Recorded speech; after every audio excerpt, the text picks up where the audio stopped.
Welcome everyone to West Michigan Motorsports. I'm Slick, and I bet I know why you're here today. You want to learn how to change the rear diff fluid on this thing.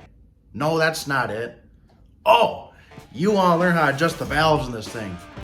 No, I already did that. Oh, you want to learn how to change the oil in this thing. Now I can help you with that. So in the past, when I tried to find videos on how to change the oil on a 250 ES Big Red, there's not a lot of good detailed videos out there. That's why I'm here to show you how to do it properly. Pay attention throughout the video to see all these different pop-ups to show you all the special important details of how to change the oil on your Big Red. It's simple. All you need is a wrench, right? No, that's not how it works. Now let me start off with some good information about what Honda ATC and ATV models this oil change process will work on. And man, look at those nice fork boots. You can purchase those at 223cycles.net. So you're probably wondering, Slick, what models does this oil change work on? Well, let me show you. Now this video is titled for a Honda Big Red 250 ES. This also works on 1985, 1986, and 87 250 ES Big Reds. For example, mine is 87. Don't believe me? I'll show you. Told you. This also works for a 1985, 1986, and 1987 250 SX. Now you're probably wondering, Slick, you said ATV too, right? Yes.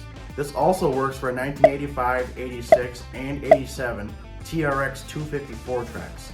They have the same motor as the 250 ES Big Red and the 250 SX.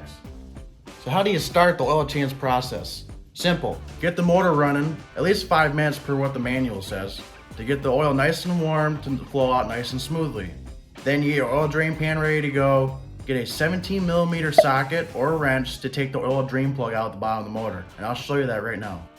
On the bottom of the motor, you look underneath the skid plate, you'll see this oil drain plug right there. You see it yet? So once you break loose your oil drain plug, remove it and your oil will start coming out of the bottom of the motor. Here is a helpful tip on how to make the flow better. Remove your dipstick. Either take it off or just leave it like that. It lets air come through the motor and lets the oil drain out a lot faster. As you let all the oil drain out of your motor, the next step is changing the oil filter, which is located right here. To remove it, there are 8mm sockets or 8mm wrench. Remove those 3 bolts right here. That removes the cover, and it also removes the oil filter out of the motor. Now, are you guys ready to do an oil change? I know I am. So, when replacing your oil filter, there will be a bunch of oil draining inside of your motor and draining on the bottom. So don't forget to put your draining pan there. And also put a few rags here at the bottom to catch some of the oil.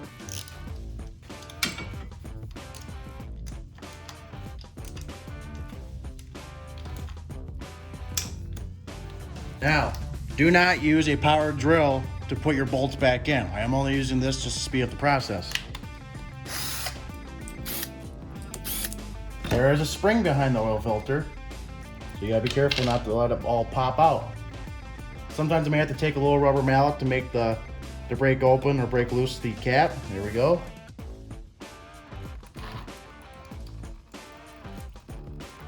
You'll notice on your oil filter cap, you have an O-ring inside there. Make sure that's nice and lubricated and not ripped up or torn. If so, make sure to replace it. There's your oil filter. And don't forget, here's the spring. So I do immediately right after I remove the oil filters, I put a rag inside there to soak up some of the oil. When doing your oil change, also make sure to check out this O-ring and the O-ring on your dipstick. Make sure those are good too. So you either can go to the Honda dealer and get a Honda oil filter, or I like to use K&N. K&N makes good filters for air filters and as well as oil filters. The model number for K&N filter is the KN113. Now, some oil filters have it marked which side's the inside and outside. The K&N does not have that marking on it. Just so you know, this rubber part goes on the outside. This inserted part goes on the inside. The spring will sit right in here to inside's right here. Now, some of you that have already done this process are probably wondering, how do you make the spring stay inside there while you're putting the oil filter in? Here's my trick. A little bit of grease does not hurt. I use Maxima Racing Oil's waterproof grease. A little bit of grease will help. Now it's time to put the oil filter and cap back on. You'll see on the inside of your cap, you have this little part right here that fits inside this rubber O-ring of the oil filter. Stick her on there. Make sure you have the cap going the right way. You want this hole to match up with that hole. Fit it right inside the spring. Might have to do a little fast just to make sure it catches. And put your bolts back in. Now I did miss one step. Before installing your cover, make sure you put some oil around the rubber O-ring for this cover. Another note too, do not tighten these with a drill. Hand tighten these 8mm bolts into the motor, or else you will strip them out. Nice and snug. Once you're done with that process, make sure to put your oil drain plug back in. And also make sure, do not over tighten this, or else you will strip it out. In case you're wondering, it's 14 to 22 foot-pounds. So now it's time to add the oil. Now, a lot of people have their differences, opinions, and arguments about what kind of motor oil to use in these machines. I myself like to use what's recommended. Honda 10W40 motor oil, or as what the jug says, GN4 Pro Honda Oils and Chemicals. Yeah! Now the book says this motor takes 2.2 quarts. Just about takes 2 quarts, give or take. Try 2 quarts and go from there. And another thing, make sure your machine is on nice level ground so you get an accurate reading of your oil dipstick.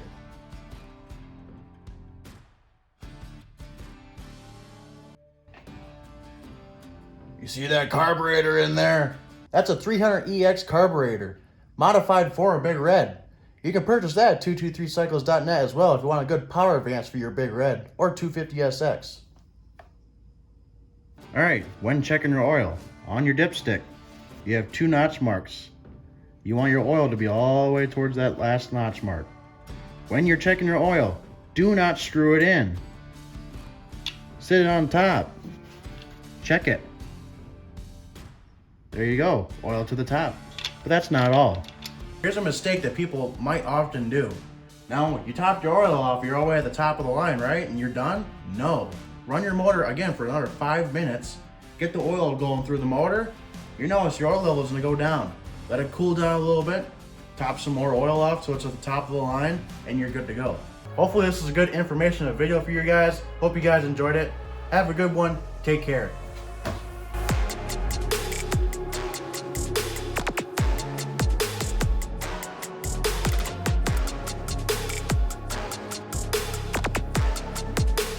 Honda 10W40. Hopefully this is a great informational video. Have a good night.